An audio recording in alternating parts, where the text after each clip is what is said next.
routine social violence can't afford to become enraged about it every single time. Neither can we afford to fight it every time.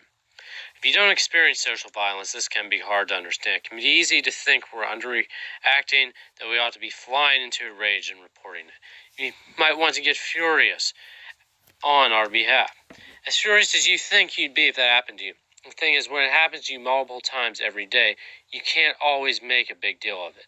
If we did that, we wouldn't be able to do anything else. It's important to fight sometimes, but not always. There are other things to be getting on with. So telling me, wow, you should report that, is not necessarily a helpful response. Similarly, it also is not helpful to try to calm someone down or come up with lots of ways to interpret what happened as just an innocent misunderstanding. Misunderstandings aren't so benign when they happen to you several times a day and prevent you from doing what you need to do. Particularly when people become hostile when you tell them that they're creating a problem, no matter how polite you are about it. Sometimes things really are that bad, and sometimes you're not in a position to fix them. Sometimes we don't need help adjusting our perspective or help filing a complaint. Sometimes what we need is to know that you're willing to listen to something that happened to us and that you will believe us and understand. Sometimes you can't make it better in that moment. Sometimes we can't make it better. All we can do is survive.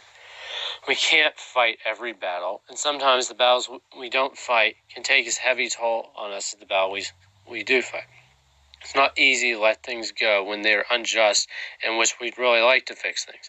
But the only thing to do is see it as unjust and go on without fighting a battle, and then and there. Just no one should ever have to fight these battles alone. No one should ever have to be alone when they decide to sit out a particular battle. We need support every time this kind of thing happens, not only in instances in which we're fighting. If you want to be a good ally, don't pressure people to fight every battle. Instead, stand with them when they choose to fight and when they regard discretion as the better part of valor. Presume that they're capable of making those calls, listen respectfully, and offer support that is appropriate to the situation and consistent with their choice. Sometimes in a situation, all you can do is listen, understand, and be someone who understands that they are being treated unjustly and that it isn't all their fault.